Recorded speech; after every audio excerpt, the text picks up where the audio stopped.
Good morning, everyone. Thank you for joining me again. Today, to celebrate the new year, we are going to give this house a much-needed refresh. Specifically, I need to remove Christmas decorations and do some serious sweeping and vacuuming.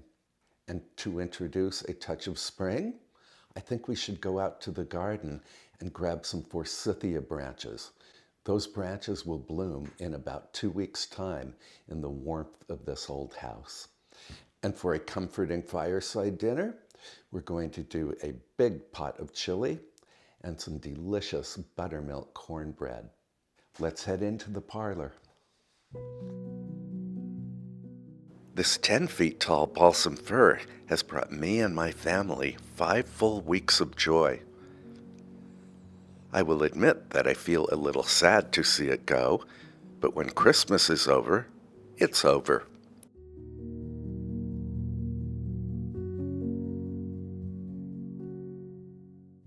Probably my cat Goldie will miss the tree even more than I will. Goldie enjoyed lengthy naps on the velvety skirt beneath the tree. He had his own private forest here.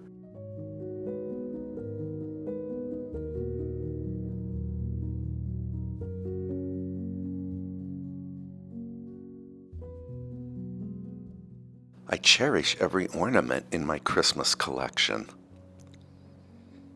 This tiny goblet of Merlot was a gift from my friends Jim and Ed. They love whimsical ornaments as much as I do.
It's always a job cleaning up after a real tree, but I don't mind.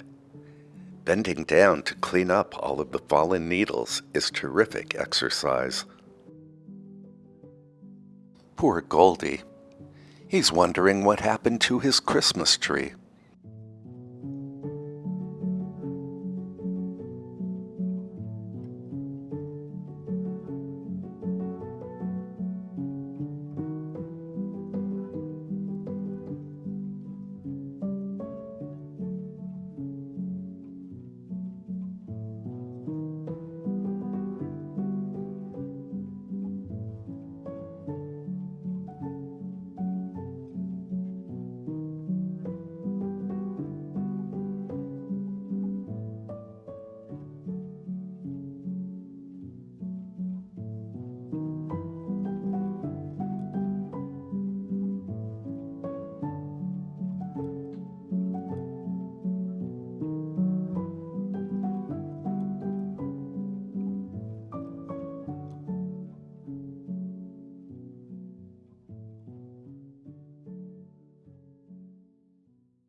Now we can remove the staircase garland that you and I made together from boughs we clipped in the garden. Compared to the Christmas tree, the staircase garland cleanup will be an easy job.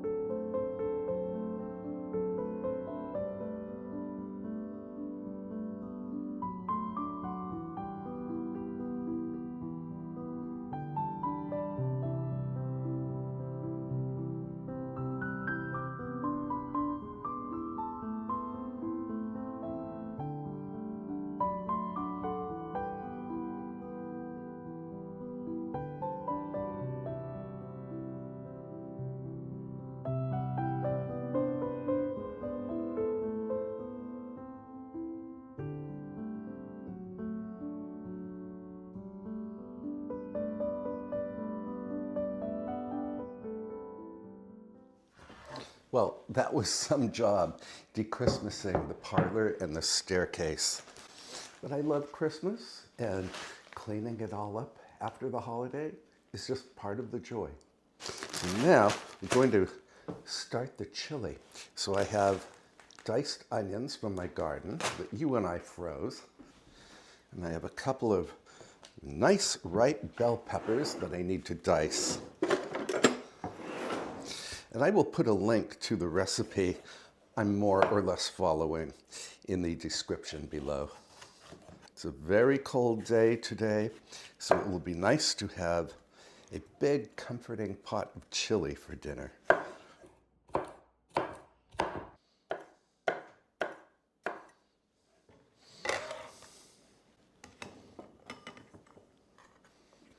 I need to saute the bell pepper and the onions in my 5-quart Dutch oven.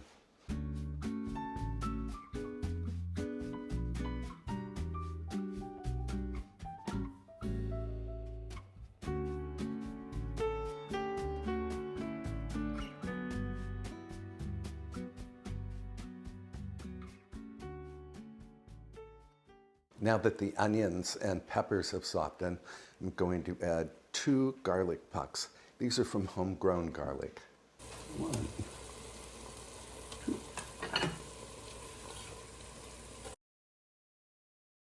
I know some people prefer chili without beans. I happen to prefer chili with beans, so I'm using black beans today. But before we add them, we need to add ground meat. I'm going to use ground turkey. I will add the turkey to the other ingredients in the pot and break it up with a spurtle.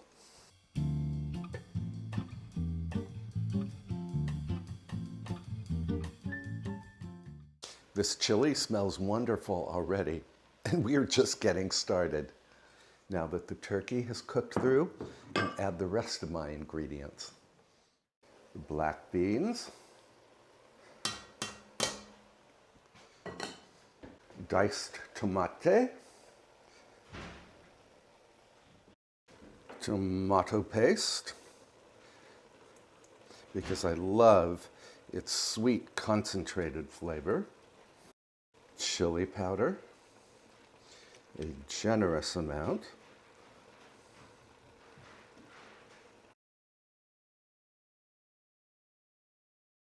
cumin, cayenne, and oregano. I also need salt and black pepper. Mixy. Unsweetened cocoa powder, brown sugar,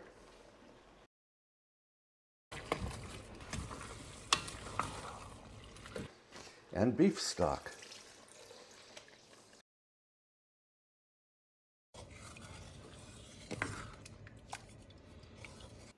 I need to let the chili come to a boil, and then I will reduce the heat and let the chili simmer for about 25 minutes. Meantime, I'm going to clean up my workstation, and then we can head outside to the garden to clip some forsythia branches.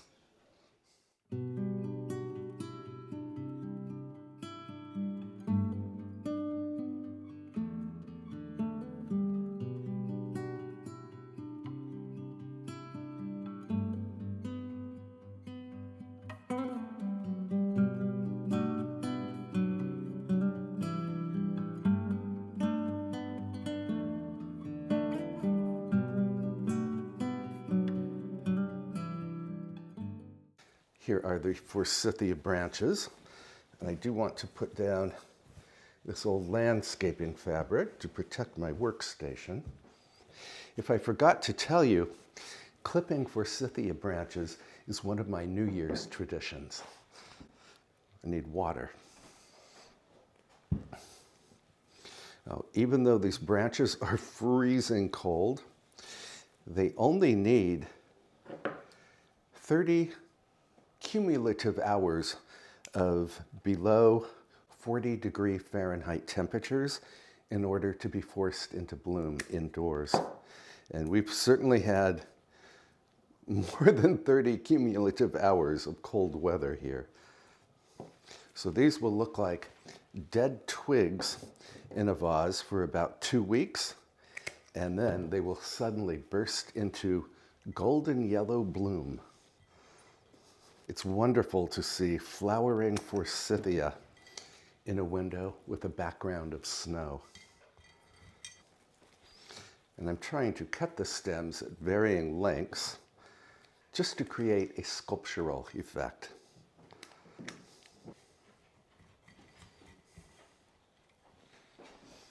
And even these tiny little bits that I clipped off the larger branches can be forced into bloom in a tiny vase. So the larger branches can go into the parlor, and the smaller vase can go maybe into my bedroom.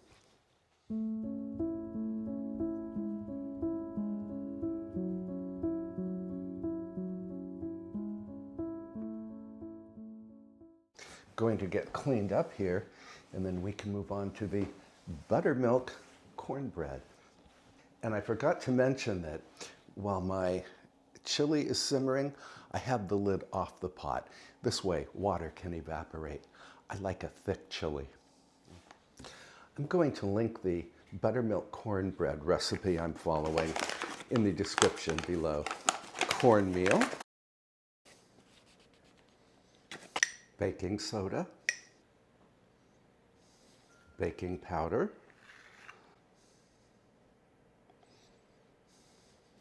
and just a tiny amount of sugar.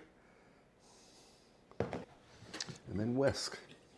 So there's no wheat flour at all in this cornbread recipe. It's gluten-free. Then I need an egg,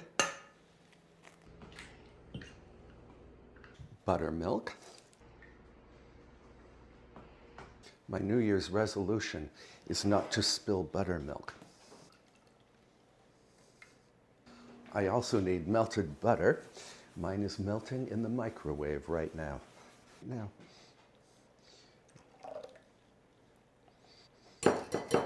I'm going to beat the buttermilk and the egg and the butter together. Now we can set both of these bowls aside for a moment. At which point, I need to melt some butter in a cast iron skillet. I'm going to do this on the stovetop.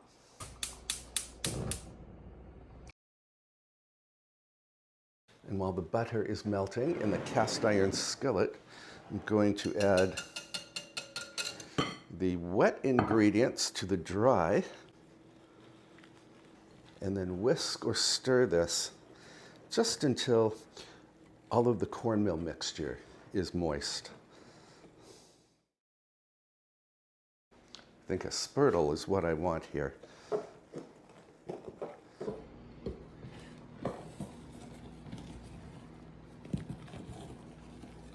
This is foaming up beautifully. It's the alkaline baking soda being mixed with the acidic buttermilk that causes the foaming and results in a very beautiful cornbread. And now that the butter has melted, we can add the cornmeal mixture to the skillet. And in goes the batter.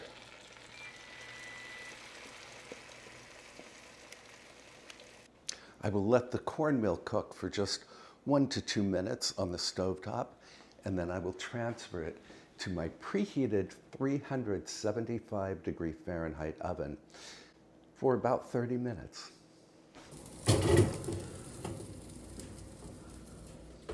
In the next episode, I'm going to clean this oven over here. It got a lot of use over the holidays.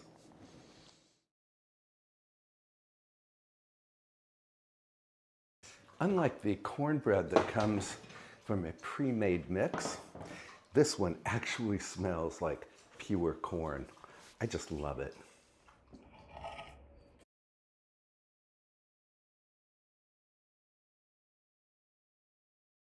Want a little butter on my cornbread. And the chili smells just incredible.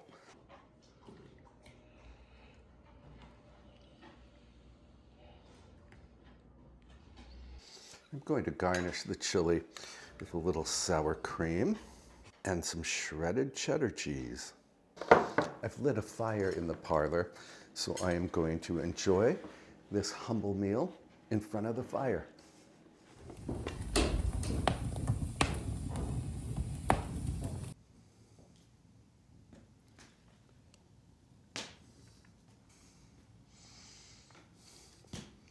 This chili is incredibly delicious. I absolutely adore the seasonings. And of course, you can't taste the cocoa powder, but it's there. You just wouldn't know it was cocoa powder. And there's just the right amount of heat from that tiny bit of cayenne pepper we put in the mix. It's excellent chili. Now, the reason we cook this cornbread first on the stovetop and then in the oven was so that it would develop a wonderful crust, which it always does. And that crust is crunchy, crispy, and just outrageously wonderful.